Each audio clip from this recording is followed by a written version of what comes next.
The first fan was not built. It was begged for. It was the summer of 3000 BCE, and the air over ancient Mesopotamia did not move. The sun pressed against the earth like a punishment. In the royal court of a servant stood behind a sweating king, waving a palm frond tied to a carved wooden handle. Each slow sweep stirred the heavy air, and with it, relief. That humble motion, back and forth, would become one of humanity's quiet revolutions. For centuries, the fan was a symbol of power. In ancient Egypt, enormous ceremonial fans made of ostrich feathers towered behind pharaohs. They were not merely tools against heat, they were declarations of divinity. Slaves carried them in procession, and artisans etched them into temple walls. The fan meant authority, control, breath in a world ruled by sun. In China, artisans turned fans into canvases. Silk folding fans bloomed open like secrets, painted with mountains, poems, and cranes mid-flight.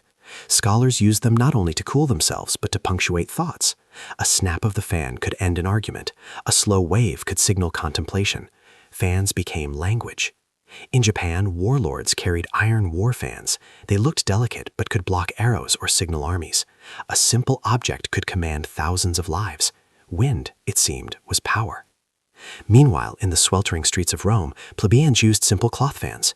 In crowded amphitheaters, thousands fanned themselves in rhythm, creating a whispering sea of movement. Cooling the body had become communal. But fans were still moved by human hands. Relief came at a cost, labor. Fast forward to 1882.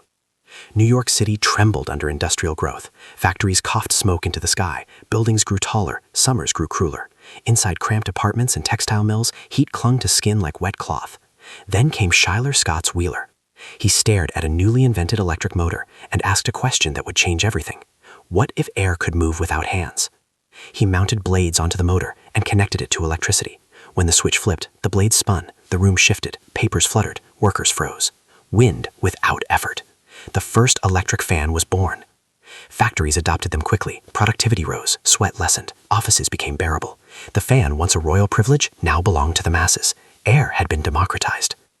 And yet the fan did more than cool rooms. It reshaped architecture. Before fans, buildings needed high ceilings, wide windows, cross-ventilation. After electric fans, structures could grow tighter, taller. Eventually, fans paved the way for air conditioning systems that would transform entire cities. The American South boomed economically, in part because indoor climates became survivable year-round. The humble fan had quietly altered migration, labor, and urban design. But fans were not done evolving. In the early 20th century, sleek metal desk fans appeared in homes. Their circular cages gleamed like mechanical halos. The rhythmic hum became the soundtrack of summer afternoons. Children would sit in front of them, speaking into the blades to distort their voices into robotic laughter.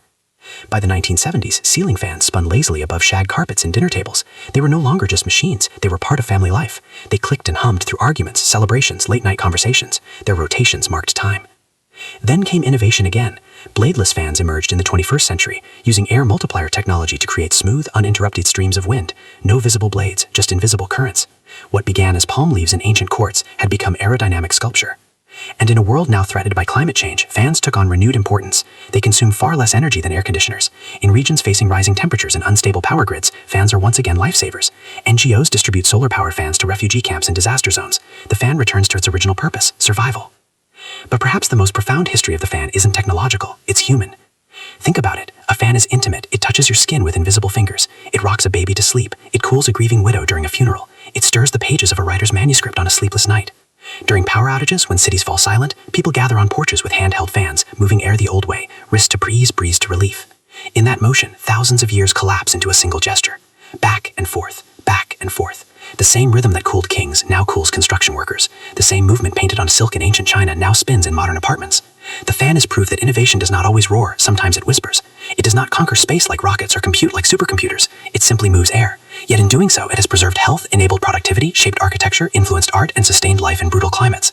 It is one of humanity's most democratic inventions. It asks for little, it gives relief freely. And perhaps that is why it endures. Because at the heart of history is not always fire or steel or revolution. Sometimes, it is wind.